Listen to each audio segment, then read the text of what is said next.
We went to the logistics like a corporate audit. Bank accounts were split, the couch debated, the dog's custody negotiated. Every conversation was clipped, precise, emails forwarded like files in a post-merger project that went sideways. One night, she stood in the doorway of what used to be our bedroom and said, "I'm not the villain." I looked at her and said, "I know." And I meant it. Understanding someone's truth can be worse than hatred. You want a cartoonish enemy to throw darts at, but all I had was a woman speaking honestly about herself and a man forced to shrink in order to survive that honesty.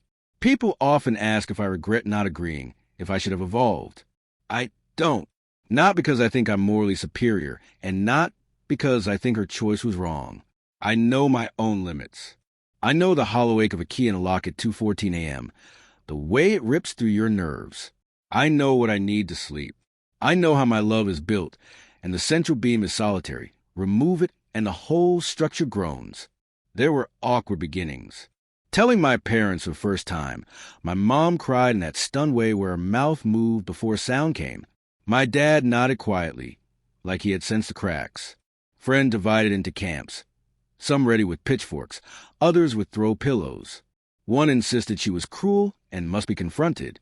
Another praised her courage. I chose neither. I didn't want revenge or vindication. I wanted my life back, the one without constantly bracing for a text tone. Small mercies arrived unexpectedly. My brother showed up one night with pizza and paper plates, helping me assemble an IKEA shelf without instructions. Silence hung comfortably between us. It didn't need filling. The dog learned the layout of my new apartment in days, no longer bumping into walls. The barista downstairs began remembering my name, my coffee order, and once, as if sharing a secret, said, "It gets easier." Her words, folded in a receipt, felt prophetic. For the first time in weeks, I slept through the night and woke with the quiet astonishment of a body finally satisfied. Months later, I ran into her at a small coffee shop scented with cinnamon and wood. She looked unchanged and entirely different. She spoke of a new relationship, a man who loved hiking and spicy food. I told her about a pottery class I'd started, hands immersed in clay, shaping something tangible when life felt chaotic.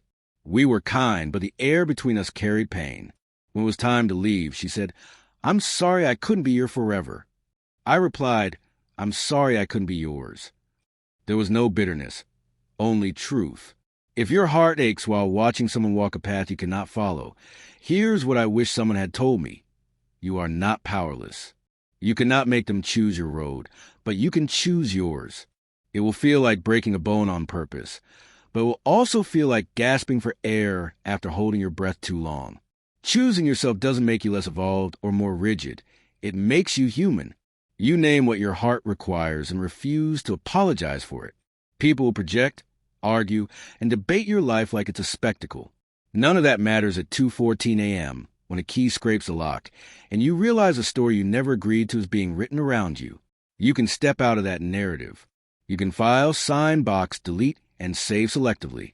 You can build mornings that don't start with a taste of fear. There are versions of this story where bitterness thrives. Versions where I might have preached one way to love. I rejected both. I wanted the quiet dignity of a hard choice and the steady rhythm of living with it. I wanted the soft click of a boundary sliding into place. I wanted the light through new blinds in a Tuesday morning, the smell of coffee, the dog snoring, finally relaxed. She told me she would sleep with other men. I couldn't stop her. I filed for divorce. That fact once burned like acid. Time, patience, and ordinary days dull the edges. I imagined the end of my marriage as a cliff, but it was a sharp turn, a long walk, and on the other side, there was room to breathe, a quiet that wasn't empty, only mine.